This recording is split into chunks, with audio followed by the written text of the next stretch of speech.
Hello, welcome to Philosophy Roulette. Looks like number 110 to me, so 110. Good day, I hope everyone's doing well. This is Philosophy Roulette, where we read and review philosophy papers online. It's occurred to me, because people have started asking me what are the good papers to read now, that I may have to do something to actually create more structure than just me reading papers. I may have to organize in some way. So that's something to think about. If anyone has any ideas or just wants me to send me some comments or things to read, I'd be happy to do so. So let's take a look at if there's anything on the front page of journal articles. If not, I might go back to the journal list. Because again, folks like the American Journal of Bioethics publish a lot, and they're swamping the front page, and I fear I'm missing out on lots of good content. So like, I read bioethics before, I had like a few days of them. AJP. I don't think they publish anything short enough for me, but hey, maybe they do. The normative error theorists cannot avoid self-defeat. Well, maybe, hey, look at all this. Are these like really short? Alright, read something from AJP. So, this must be a review. So let's see if this is available. We've got Beyond Desire, Emotional Perception, and then these are review. Against the Character. Did I read this one? I may have done this. I may have read this one. I can't. Oh, I'll click on it and we'll see. Reference Magnetism.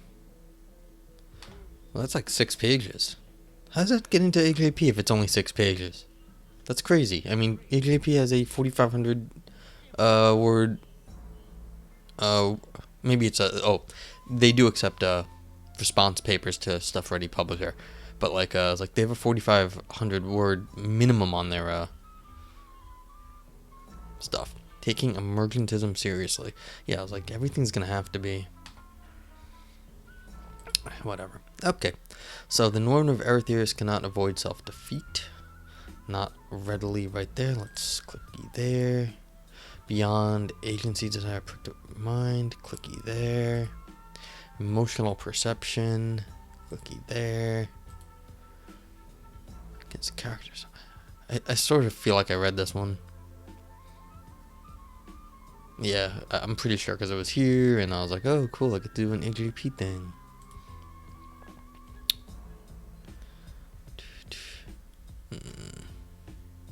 Clicky and clicky. Alright, so who do we have? Nope. Old. Is this open access. Let's see what we got. Is this a review paper? Okay, there we go. That makes everything simple.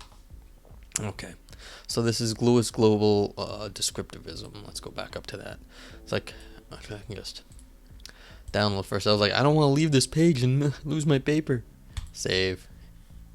Okie dokie.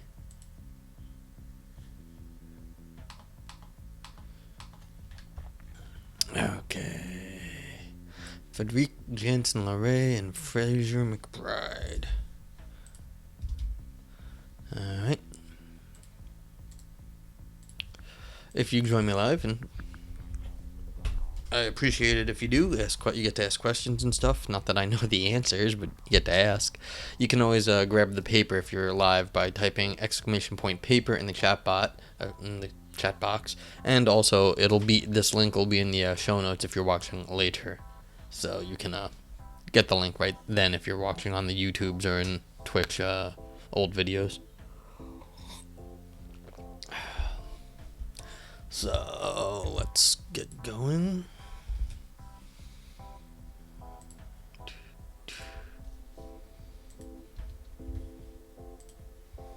Alright, just about good to go. Let's see. Okay, so looks like we're good to go.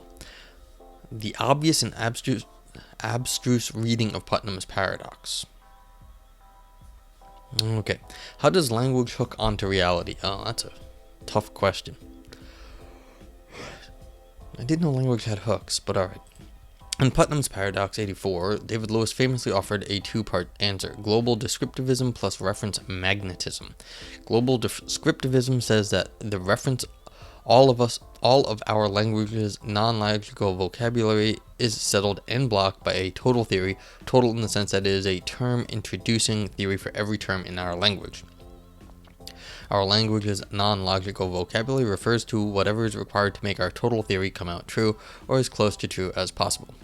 Global descriptivism cannot constitute the whole truth about reference, because there will be countless assignments of reference to the non-logical vocabulary that make the total theory come out true if we allow assignments of ill-demarcated and entirely miscellaneous properties. So radical indeterminacy results. This was the lesson that Lewis drew from Putnam's model theoretic argument. To avoid radical indeterminacy, Lewis added reference magnetism, which restricts the eligible reference of non-logical vocabulary to more or less natural properties, their boundaries demarcated by objective sameness and difference in nature, or as close to being so demarcated as possible. Lewis described reference magnetism as inegalitarianism about properties because it discriminates between natural properties and what Lewis calls gruesome ones. I like gruesome properties. We should have more gruesome properties. That's what my parents said about me when I got a little older. He's gruesome. Yeah. He concluded that global descriptivism plus reference magnetism ensures determinacy of reference, or as close to determinacy as possible, with a caveat. In Putnam's Paradox, Lewis had granted, for the sake of argument, Putnam's outlook that beliefs and desires have content because the sentences expressing them do. Lewis's preferred philosophy of language was thought first. Before language can have content, beliefs and desires must. So Lewis added the caveat: it would have been better, I think, to start with the attitude and go on to language.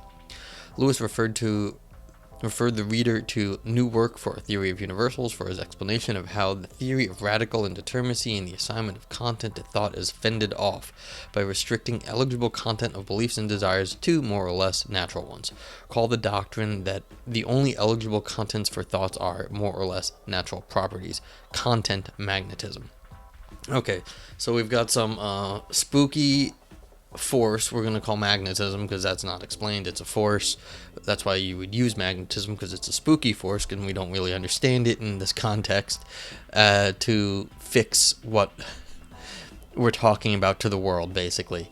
And because it has the property natural, that's okay, because that's how the world is. When you say it's natural, then you can have spooky forces in the world, kind of like gravity, I guess, is the or magnetism is the background sort of feeling behind this. And then so that's the same way we are drawn to the right things in the world by a force at a distance, or a spooky force, and we're going to call it magnetism in this case, even though it has nothing to do with magnetism in physics, but it's borrowing the same sort of unintuitive way of connecting the world to what we have to say.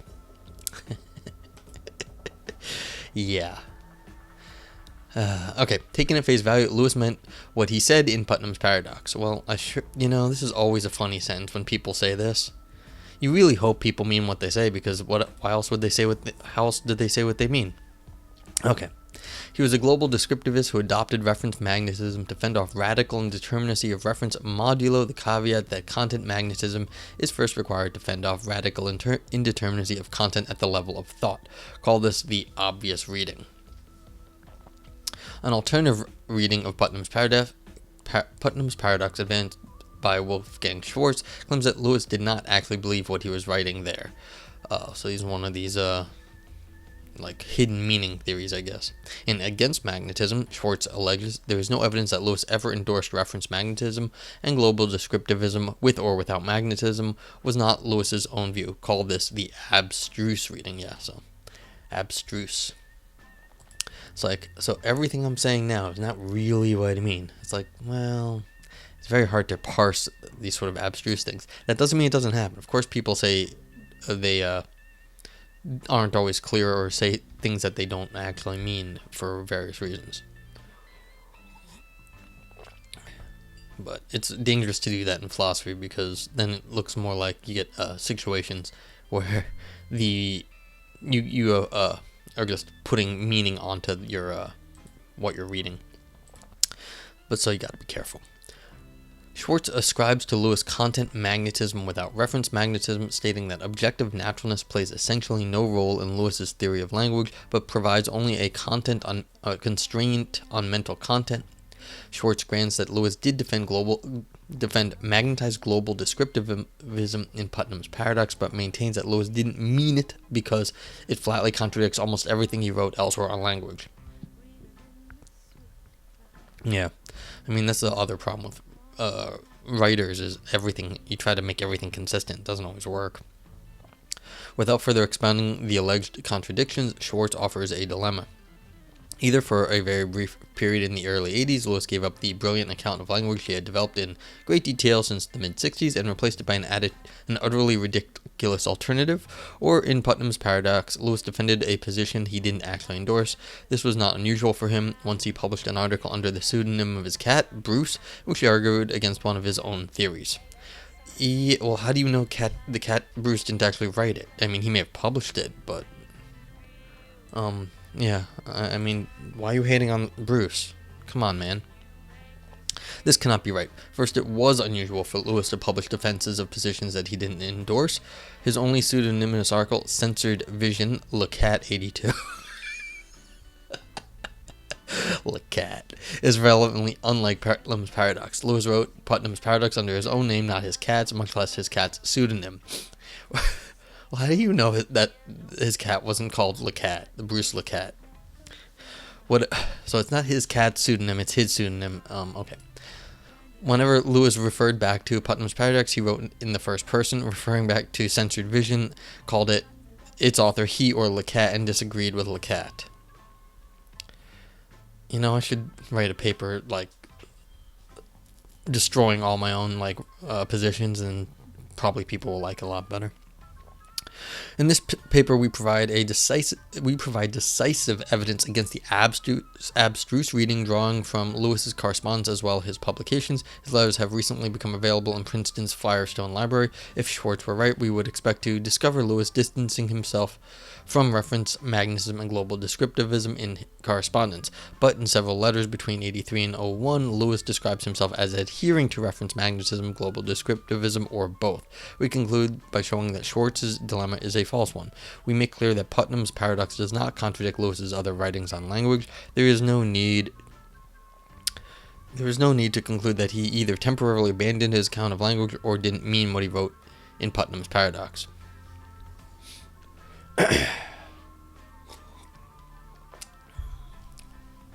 Alright, correspondence, reference magnetism.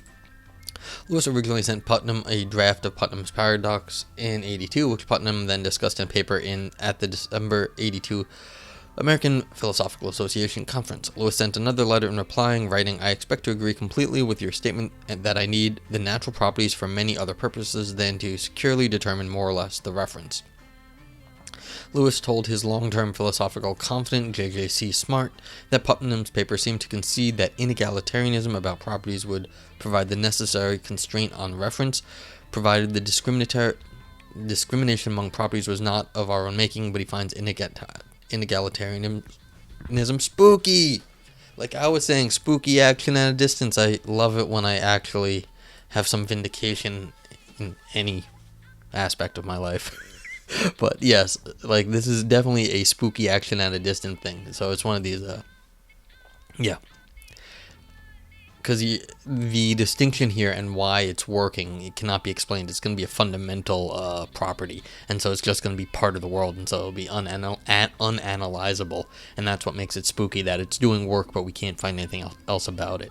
So, okay, Lewis never wrote to Smart, Putnam, or anyone else that he didn't himself need inegalitarianism to secure determinacy of reference.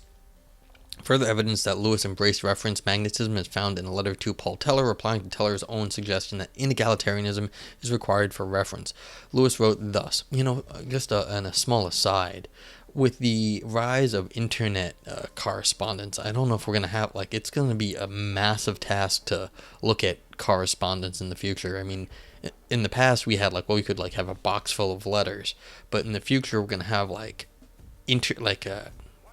I can't even imagine the amount of like different services, email, like social media posts, other posts, commentary, all online, and it's going to be a massive problem for. Well, it just won't be available. Like you can't. There won't be a box you can go through. Granted, maybe in the future we'll have databases that we can do for this sort of thing, and we'll be able to like they'll be text searchable, but who knows? Okay. Further evidence that Lewis embraced reference magnetism is found in a letter to Paul Teller, replying to Teller's own suggestion that inegalitarianism is required for reference. Lewis wrote thus: "Concerning your suggestion about naturalness as a constraint on reference, I'm not sure what you're proposing. It might be this. 1. That imperfect naturalness of some properties is to be understood in terms of definability from perfectly natural properties. Then for words to have imperfect natural reference is the same as for them to be definable from words, if such there be, with natural reference, ... 1 is fine with me. It makes explicit something I've supposed but left out because I didn't have any details, a theory of simplicity of definitions to offer." Lewis proposed something very close to 1 in Putnam's Paradox. He could hardly have said that 1 was fine with him, and something that he himself supposed unless he meant it. If Lewis hadn't believed what he wrote in Putnam's Paradox, he would have responded to Teller's suggestion of naturalness as a constraint on reference, that naturalness was no such thing. Lewis continued to advocate for reference magnetism until the year he died. In 2001, he wrote to Mary Kate McGowan about her privileging properties, where she had argued that no property is objectively more or less miscellaneous than another because properties are only privileged subjectively. Lewis replied, "Subjective privileging of properties requires fairly determinate content of your property privileging thought or language, and fairly determinate content of thought or language, except in certain extremely trivial cases, requires reference magnetism. Reference magnetism requires an antecedently privileged properties, concluding, so at least some privileging of properties must be objective." He explained what he meant by extremely trivial cases, either a world with only one thing, or a theory without non-logical vocabulary. Lewis wouldn't have done so unless he believed that reference magnetism constrains interpretation of theories with non-logical vocabulary in worlds with multiple things. Yeah, okie dokie. Alright, so it looks like the correspondence is pretty one-sided, that he was consistent, he stuck consistently with this sort of the spooky theory of magnetism. Okay. Correspondence, global descriptivism. In Putnam's Paradox, Lewis distinguished local from global descriptivism. The former explains how new expressions acquire reference via association with clusters of descriptions whose significance is already established. Lewis avowed a causal version of local descriptivism, where reference of names is determined by causal descriptions. But he deemed local descriptivism disappointingly modest because it didn't explain how term-introducing descriptions acquire significance. Global descriptivism is intended to take up the shortfall by explaining how terms in general acquire reference. They refer to whatever it takes to make a total theory come true. As we shall see, contra Schwartz, Lewis endorsed both local and global descriptivism. Yeah, I don't know enough about the background here. I should probably know some of this. In 1988, Lewis wrote to Peter Forrest, "My view is inegalitarian descriptivism, explaining once the over-gruesome interpretations are out by inegalitarianism, I would hope that fit can do the rest of the job. Fit is something like making ideal theory come true." This certainly shows that Lewis avowing reference magnetism by appealing to inegalitarianism to rule out assignments of miscellaneous properties. Alright, so you're, again, just appealing to something being natural in the world to just say, well, it's getting it mostly right. Far from confirming Schwartz's claim that global descriptivism, with or without magnetism, was not Lewis's own view, it also strongly suggests a commitment to global rather than local descriptivism. In Putnam's Paradox, ideal theory is identified as empirically ideal theory, verified come what may, and ideal theory is the term introducing descriptive theory to which global descriptivism applies. To Forrest, Lewis characterizes fit as something like making ideal theory come true. So inegalitarian descriptivism involves something like applying global descriptivism to ideal theory, as Lewis had described it in Putnam's Paradox. The next line of the letter reads, "I'm not sure how much farther we can go while joining Putnam and ignoring the difference between interpreting thought and interpreting language." But that line doesn't confirm Schwartz's assertion that Lewis didn't believe what he wrote, or that Lewis didn't hold the view that he just called my view. It simply gestures toward Lewis's content magnetism caveat, acknowledging by the obvious reading that language cannot have determinate reference unless thoughts have determinate content. Okay, so the way the world is described, somehow you're trying to make everything have a maximally true understanding of the world, I guess. But that's fine. In 1989, Lewis, visiting Melbourne, met Barry Taylor to discuss a draft of Taylor's Just More theory, which criticizes Putnam's Paradox. The next day, Lewis sent a letter to Taylor. Putnam had claimed that ideal theory can't be false because there are inevitably miscellaneous assignments of reference to make it come out true. Taylor convinced Lewis that Putnam hadn't been refuted because there was nothing that Lewis could say to force Putnam to concede such assignments were unintended. But Lewis replied Putnam hadn't refuted his position either. Putnam hadn't undermined Lewis's conviction that most miscellaneous interpretations are unintended. So, Lewis reiterated, "My position is not all the models of ideal theory are intended." Lewis later wrote to Smart that while he'd have liked a win against Putnam, he'd happily settle for a draw because, "Given a draw, I am free to go on as before, thinking that a permutation that turns cat into the word for cherries is an incorrect interpretation of English, that not just any interpretation that makes epistemically ideal theory come true is a correct interpretation." Lewis didn't disavow the position in Putnam's Paradox, even in the face of criticism, as we would expect if Schwartz were right. Lewis continued to own it as my position. Okay, so these are some interesting little vignettes, and yeah, see, this is more of a historical paper, which I mostly haven't encountered. But yeah, so it's interesting to see exactly how you can draw out. I mean, trying to figure out what someone really means in philosophy, who cares? You want to know what you want. This is a concern of mine: the charity versus what they really mean. Principle of charity states you want to put someone in the best light. Who cares what they really meant in some sense? If what they said was smarter than what they meant, you take the smarter interpretation. And then if you find out later what they meant was dumb, you'd be like, well, okay, but what's the really smart stuff is what's valuable. And so you can sort of it's like one of those a lot of times in the history of science, the wrong person gets credit for a good theory. And they get named after it. It's well, you have to give the person that deserves the credit, but the other person still got remembered. It's not perfect, but it's just sort of the sociology of intellectual accomplishment, I guess you could say. So it's a different problem. Anyway, the place of magnetized global descriptivism in Lewis's philosophy of language. Schwartz claims that it would be absurd to think that during the early 80s, Lewis had abandoned the brilliant account of language he had developed in great detail since the mid-60s and replaced it by an utterly ridiculous alternative, magnetized global descriptivism, which flatly contradicts almost everything he wrote elsewhere on language. Schwartz doesn't explain the alleged contradiction, but presumably considers magnetized global descriptivism to be incompatible with Lewis's early account of reference.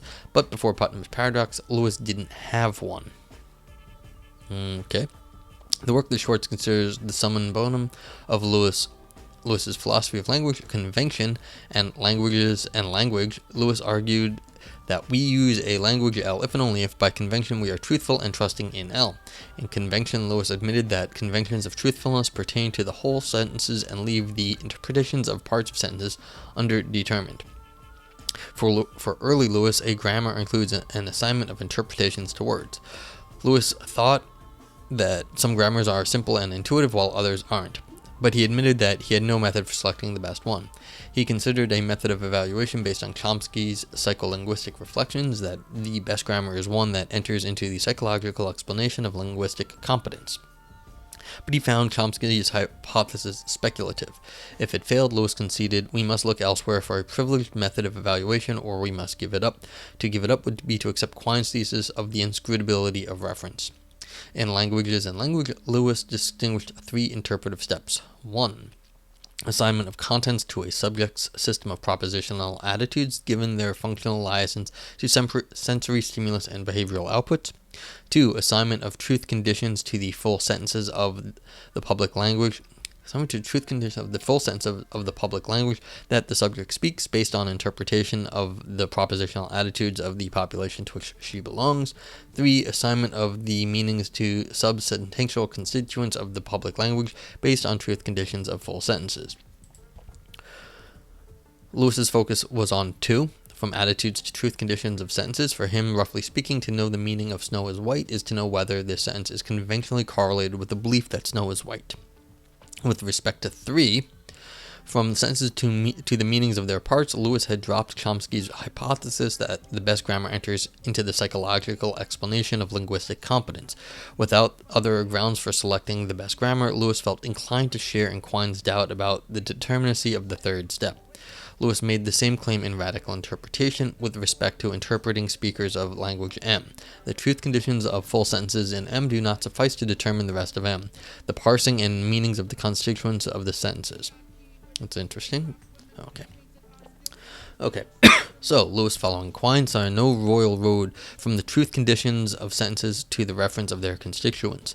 Because early Lewis only discussed the truth conditions of sentences and admitted that he lacked an account of reference, it's difficult to see how the account of reference in Putnam's Paradox, Magnetized Global Descriptivism, can contradict, as Schwartz claims, what Lewis wrote elsewhere on language. Schwartz states that the task of semantics for Lewis is not just to come up with any old grammar that delivers the right truth conditions, but with a systematic, simple, and intuitive grammar. But in convention, Lewis already didn't think that these virtues provided a basis for determining the best grammar, hence his appeal to Chomsky's psycholinguistic hypothesis. Except for systematicity, these virtues aren't even mentioned in Languages and Language, where Lewis's policy was to refrain, where possible, from saying anything about the best grammar of language because of his doubts about the clarity and objectivity of our standards for evaluating grammars. Such a policy could hardly have been in order if Lewis had held the standards of simplicity and intuitiveness, etc., to be clear and objective enough to select for the best grammar. Nor could his pessimism about the determinacy of 3 from truth conditions of sentences to the meanings of their parts have been warranted.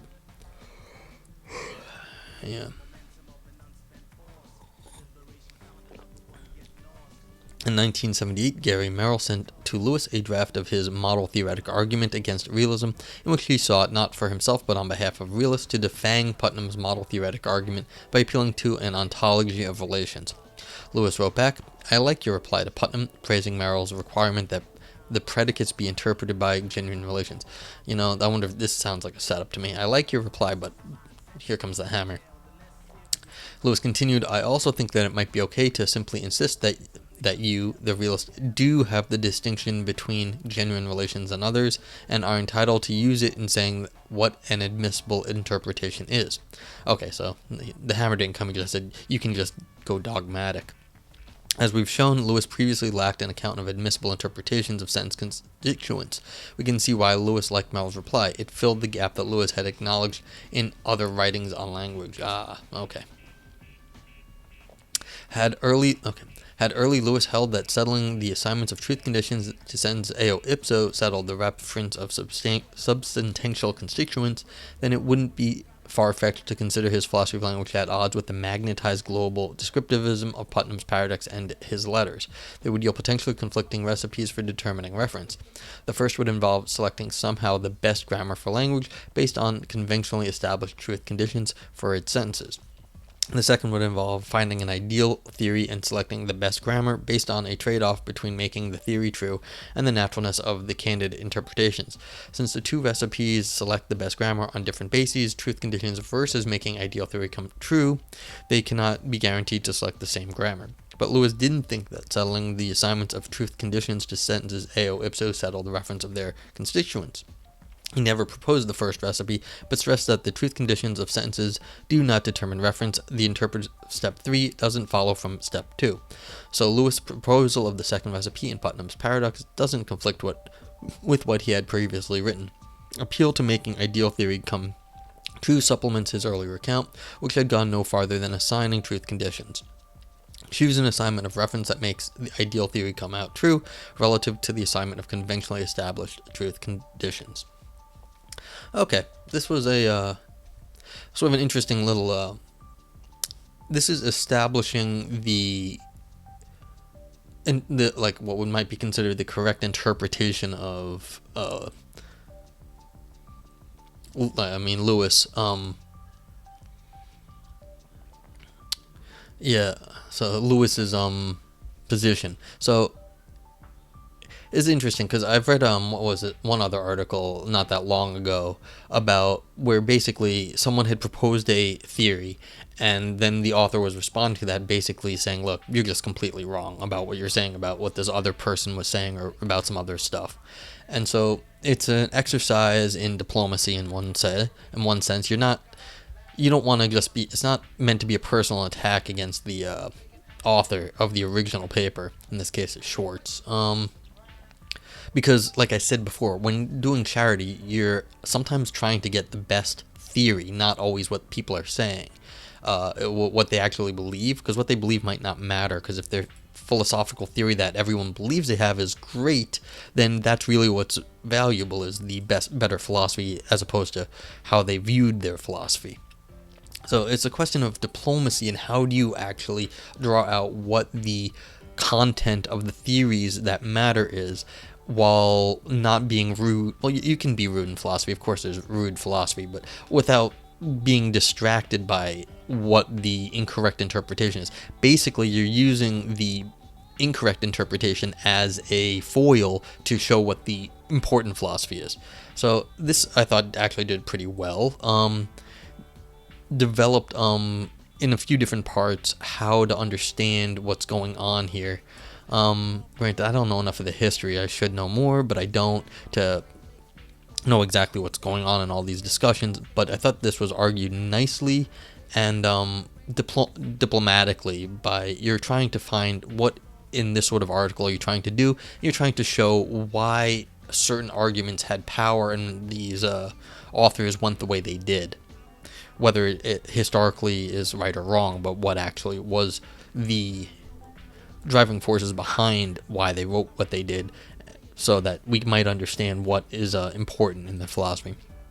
Okay, so yeah, see, this was a review of that's why it's a short paper in this journal, because it was already published in this journal, because it was a response paper.